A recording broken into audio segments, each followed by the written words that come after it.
Hello everyone, कैसे हैं आप सब। आई होप आप सभी मस्त हैं, स्वस्थ हैं। So welcome to all in Narela maths classes. Today we will complete introduction of chapter number 2 polynomials. आज हम पॉलिनोमियल चैप्टर का इंट्रोडक्शन काफ़ी अच्छी तरह कंप्लीट करेंगे और इससे रिलेटेड हर छोटी से छोटी टर्म के बारे में प्रॉपरली बात करेंगे। और अगर आपने अभी तक अपने इस चैनल को सब्सक्राइब नहीं किया है तो इसे सब्सक्राइब अवश्य ही कर दें। यस, वन मोर थिंग, अगर आप व्हाट्सएप ग्रुप में ज्वाइन होना चाहते हैं तो आप मुझे 9560024787 पर मैसेज करें। व्हाट्सएप ग्रुप में आपको free of cost class notes provide करवा दिए जाते हैं। अब ज़्यादा देर ना करते हुए हम स्टार्ट करते हैं introduction of chapter number 2 polynomials. तो चैप्टर स्टार्ट करने से पहले हम चैप्टर का मतलब जान लेते हैं। पॉलिनोमियल्स का मतलब क्या होता है। तो सबसे पहले हम पॉलिनोमियल्स को दो पार्ट्स में डिवाइड कर लेते हैं और इसे ब्रेक कर लेते हैं। फर्स्ट पोली और सेकंड नोमियल्स। अगर पोली का मैं आपको मतलब बताऊं तो मैनी, और नोमियल्स हमारा रिलेटेड है टर्म से। तो इस चैप्टर में हम मैनी टर्म्स के बारे में पढ़ेंगे।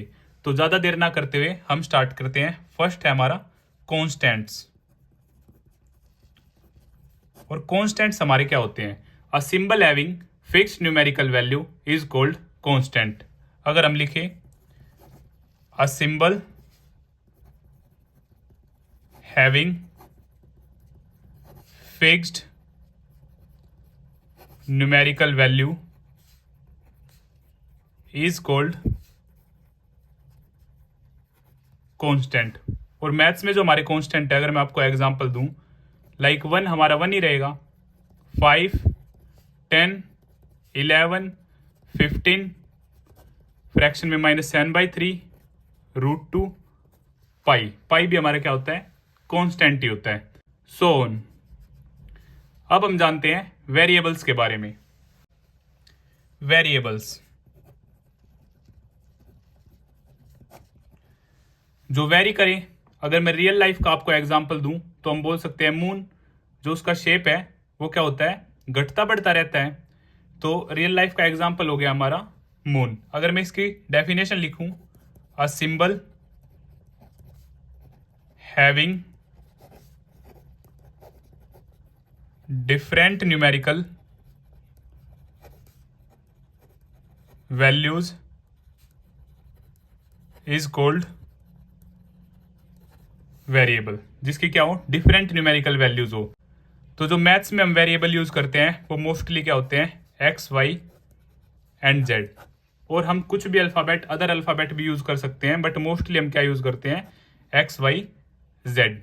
अब अकॉर्डिंग टू मैथमेटिक्स एक एग्जांपल की हेल्प से मैं आपको कांस्टेंट और वेरिएबल्स क्लियर करता हूं। जैसा कि मैंने आप सभी के सामने कुछ सर्कल्स ड्रॉ किए हैं, सर्कल C1, C2 और C3। C1 सर्कल की जो रेडियस है 2 है, C2 सर्कल की रेडियस 4 है और C3 सर्कल की रेडियस 6 है। यहाँ पे यूनिट्स नहीं लिखी है, सेंटीमीटर, मीटर, नथिंग। तो इसमें हम क्या लेते हैं, circumference. Circumference of a circle हमारा क्या होता है, 2πr। ओके। तो जो C1 सर्कल के केस में होगा 2π इंटू रेडियस क्या है हमारी 2। C2 सर्कल के केस में जो होगा हमारा 2π, रेडियस क्या है 4। और C3 के केस में क्या होगा 2π और रेडियस क्या हमारी 6 है। तो इसमें क्या है, 2π हमारा हर बार क्या है, सेम है। इट मीन्स ये क्या है हमारा कांस्टेंट। ये क्या है हमारा कांस्टेंट। और रेडियस हमारी क्या हो रही है, वेरी कर रही है, चेंज कर रही है। यहाँ पे 2, यहाँ पे 4, यहाँ 6। तो रेडियस जो है हमारी वो यहाँ पे क्या है, वेरिएबल है। तो ये अकॉर्डिंग टू मैथमेटिक्स ये आपका एग्जांपल था जहां से आपका कांस्टेंट और वेरिएबल्स बिल्कुल क्या हो जाता है, क्लियर हो जाता है। वेरिएबल जो वेरी करे, a symbol having different numerical values. यहाँ पे रेडियस की क्या है, डिफरेंट न्यूमेरिकल वैल्यूज है। 2, 4, 6, 3 भी हो सकती है आपकी, 7 भी, 8 भी, डेसिमल में भी हो सकती है, एग्जैक्ट। अब हम बात करते हैं डिग्री के बारे में। ये भी आपका मोस्ट इंपोर्टेंट टॉपिक है, degree. The highest power of the variable is known as degree. The highest power of the variable is called degree. यहाँ पे क्या आपका मोस्ट इंपॉर्टेंट है वेरिएबल, किसकी पावर, वेरिएबल की पावर। तो एग्जाम्पल की हेल्प से अगर हम जाने, जैसे एग्जाम्पल है x raise to the power 7, x raise to the power 3, और आपसे यहाँ डिग्री पूछी जाए तो हाईएस्ट पावर हमारी क्या है, 7 है, तो यहाँ पे जो डिग्री होगी वो आपकी क्या हो जाएगी, 7 हो जाएगी। जैसे ही एक और एग्जाम्पल मैं आपको बताऊं, x raise to the power 40 plus x raise to the power 25, x raise to the power 20, x raise to the power 3 plus 7, और मैं यहाँ से आपसे डिग्री पूछूं तो जो डिग्री होगी वो आपकी क्या होगी, 40 होगी। क्या होगी, 40। ये था आपका example number 1। Example number 2, example number 3, x raise to the power 30, x raise to the power 10, 7 raise to the power 40। अगर मैं आप यहाँ से डिग्री पूछूं अब आपसे, तो आप में से कुछ बच्चे बोलेंगे कि हाईएस्ट पावर क्या है सर, 40 है, तो डिग्री हमारी क्या हो गई, 40। बस ये हमारा क्या है, रॉन्ग आंसर है। क्यों, जो ये 40 है वो पावर है कांस्टेंट की, ना कि वेरिएबल की। तो जो हमारी डिग्री होगी, एक्स क्या है हमारा वेरिएबल है, एक्स क्या है हमारा वेरिएबल, बट 7 क्या है हमारा कांस्टेंट है, तो जो डिग्री होगी हमारी हाईएस्ट है 30। तो इस केस में पोलिनोमियल की डिग्री होगी 30।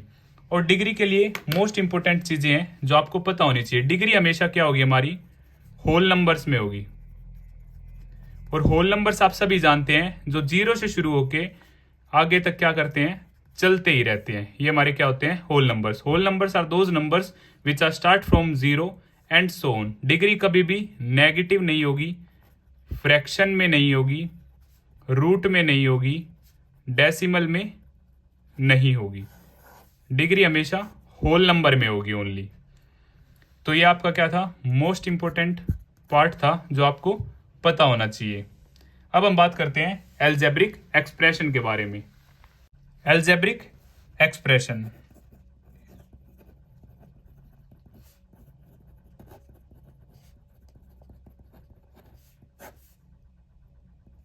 तो ये भी काफी इजी है।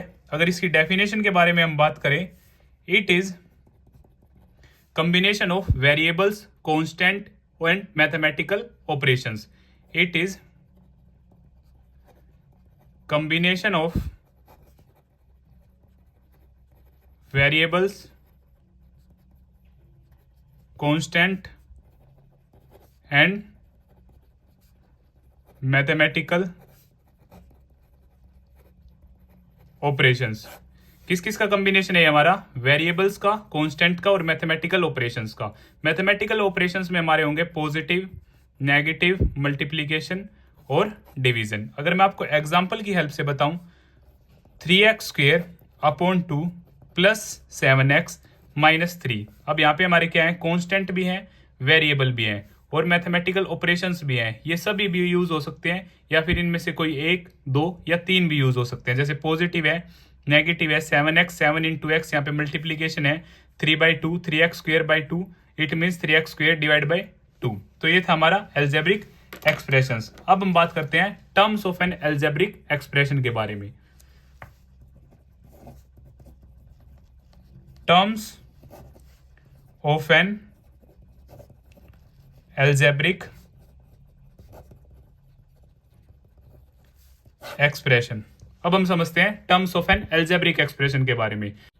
The several part of an algebraic expression separated by positive and negative operations are called terms of an algebraic expression. तो इसे हम समझते हैं, the several part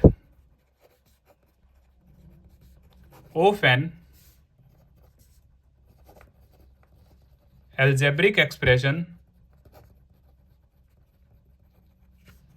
separated by positive and negative operations। किससे सेपरेट करेंगे हम, positive और नेगेटिव ऑपरेशन से, are called terms of an algebraic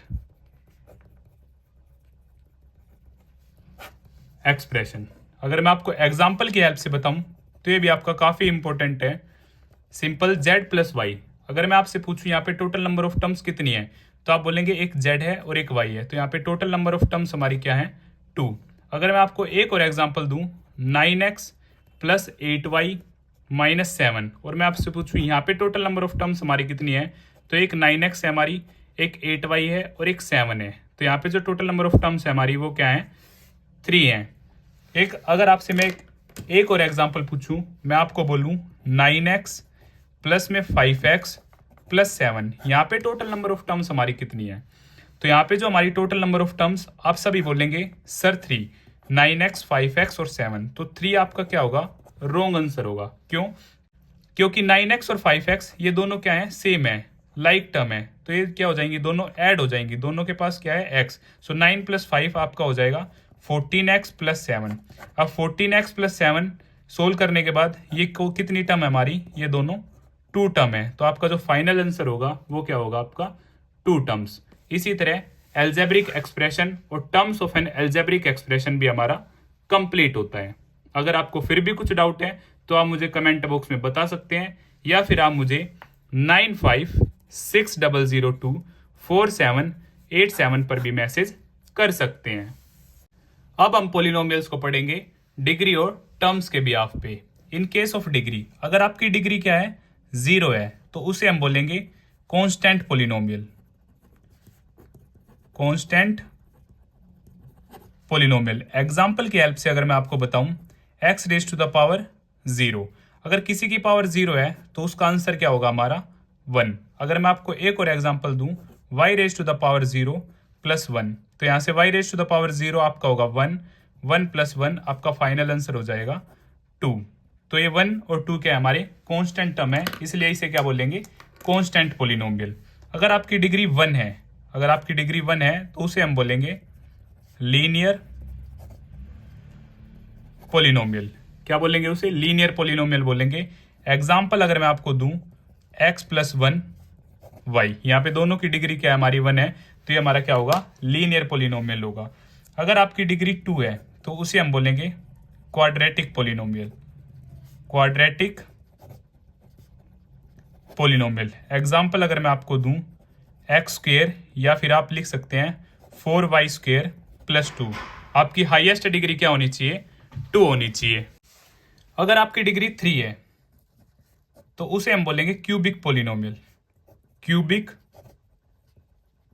polynomial अगर मैं आपको एग्जांपल की हेल्प से बताऊं, x³ + x² + x + 7, तो हाईएस्ट डिग्री क्या है हमारी 3, तो ये होगा हमारा क्यूबिक पोलिनोमियल होगा।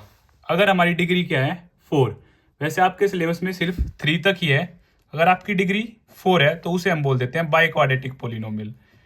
बाई क्वाड्रेटिक पोलिनोमियल, इसमें जो हाईएस्ट डिग्री होगी वो आपकी क्या होगी, 4 होगी। x² x4 + x² + 7, यहाँ पे जो हाईएस्ट डिग्री होगी वो आपकी क्या होगी, 4, इसे हम बोलेंगे बाई क्वाड्रेटिक पोलिनोमियल। ये था आपका डिग्री बेसिस पे। अब हम समझते हैं टर्म्स के बिहाफ पे पोलिनोमियल्स को। अगर हमारी टर्म 1 है, क्योंकि 0 टर्म पॉसिबल नहीं है, अगर हमारी 1 टर्म है तो उसे हम बोलेंगे मोनोमियल।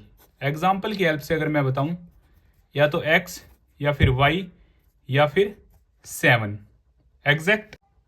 अगर हमारी 2 टर्म है तो उसे हम बोलेंगे बाइनोमियल। एग्जाम्पल की हेल्प से अगर मैं बताऊं, x + y या फिर 2x - 7, यहाँ पे हमारी क्या है, 2 टर्म है, एक x एक y। सेकंड एग्जाम्पल में 2x एक टर्म है और 7 एक टर्म है, क्योंकि टर्म्स को हम पॉजिटिव और नेगेटिव की हेल्प से क्या करते हैं, सेपरेट करते हैं। अगर हमारी टर्म 3 है तो उसे हम बोलेंगे ट्राइनोमियल।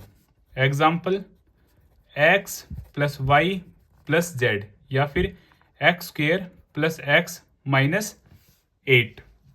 अगर हमारी टर्म क्या है 4, तो उसे हम बोल देते हैं क्वाड्री पोलिनोमियल। क्वाड्री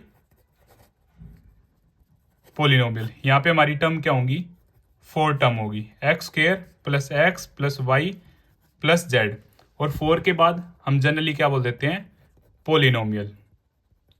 वैसे तो ये सभी भी पोलिनोमियल है, बट ये आपके टाइप से, अगर एक टर्म है तो आप बोलेंगे मोनोमियल, 2 टर्म है तो आप उसे बाइनोमियल भी बोल सकते हैं, और 3 टर्म है तो उसे हम ट्राइनोमियल भी बोल सकते हैं, और 4 टर्म के लिए हम क्वाड्री पोलिनोमियल भी बोल सकते हैं, और इन्हें हम सिर्फ पोलिनोमियल भी बोल सकते हैं। तो ये हमने पोलिनोमियल्स को पढ़ा डिग्री और टर्म्स के बिहाफ पे, जो कि आपका मोस्ट इंपॉर्टेंट था।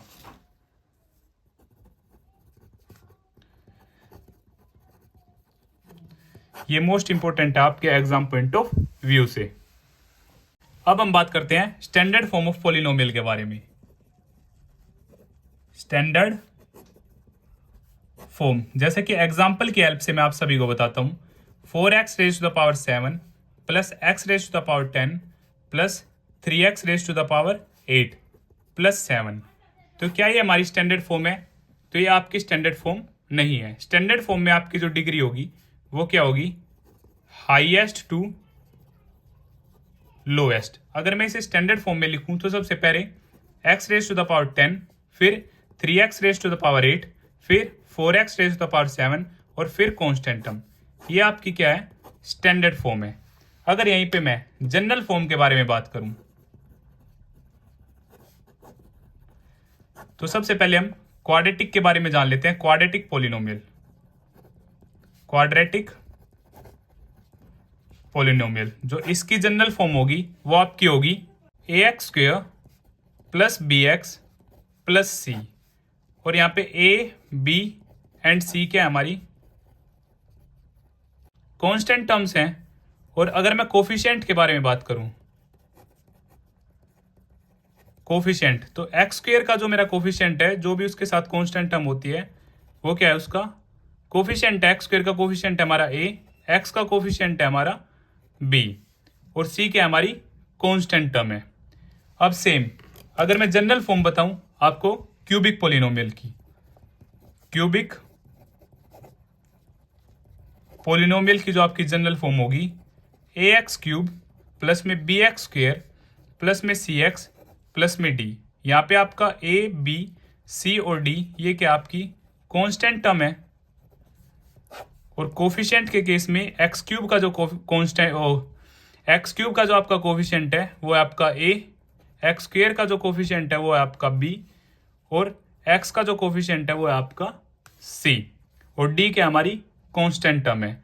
तो यहां से हमारी जनरल फॉर्म भी क्या होती है? कंप्लीट होती है। एक सिंपल सा क्वेश्चन अगर मैं आपसे पूछूं, डिफरेंस बिटवीन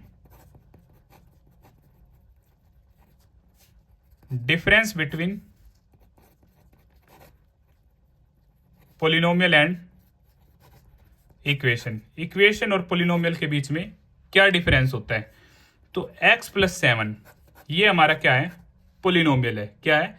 पोलिनोमियल। और इसी को अगर मैं 0 के साथ इक्वेट कर दूं या फिर किसी भी अदर नंबर के साथ इक्वेट कर दूं 2, 5, 10, तो ये हमारी क्या हो जाती है? इक्वेशन हो जाती है। क्या हो जाती है? इक्वेशन। तो ये एक सिंपल सा डिफरेंस है इन दोनों के बीच में, जो आप सभी को क्या करना है? ध्यान रखना है। अब हम जानते हैं value of polynomial at given point. Value of polynomial at given point. जैसे कि हमें एक गिवन है px, पोलिनोमियल गिवन है x square plus x plus 1। तो when x is equal to 3 हमें इस पोलिनोमियल की वैल्यू बतानी है। अगर हम यहाँ पे x की वैल्यू 3 पुट करते हैं और हमारा आंसर क्या आ जाता है? 0, तो 3 क्या है? इस पोलिनोमियल का जीरोज हो जाएगा, कि इसको पुट करने पे इस पोलिनोमियल की वैल्यू क्या आ गई? 0। तो हम चेक करते हैं x is equal to 3, it means 3 का स्क्वेयर 3 प्लस 1, 3 का स्क्वेयर 9 प्लस 3 प्लस 1। सो यहां से आपका आंसर आ जाता है 13। आपका आंसर 0 नहीं आया, इट मीन्स 3 इस पोलिनोमियल का जीरो नहीं है। मैं आपको एक और अदर एग्जाम्पल देता हूं, एग्जाम्पल नंबर 2। यहाँ पे एक पोलिनोमियल गिवन है x square minus 3x plus 2। अब हम चेक करेंगे x इज इक्वल टू 2, तो 2 का स्क्वेयर माइनस 3, x की जगह 2, यूज ब्रैकेट, 2 2 जा 4, 6 प्लस 2, 4 प्लस 2 6 माइनस 6। यहाँ पे आपका आंसर क्या आ जाता है? 0। इस मीन्स 2 क्या है? 0 है इस गिवन पोलिनोमियल का, क्योंकि अगर हम x इज इक्वल टू 2 रखते हैं तो इसकी वैल्यू क्या आ जाती है? 0 आ जाती है। तो इसी तरह आपका इस चैप्टर का इंट्रोडक्शन कंप्लीट होता है। अगर आपको फिर भी कुछ डाउट है तो आप मुझे कमेंट बॉक्स में बता सकते हैं, या फिर आप मुझे 9560024787 पर मैसेज कर सकते हैं। और अगर आपको वीडियो पसंद आई तो इसे लाइक, शेयर एंड सब्सक्राइब करना ना भूलें। Thank you.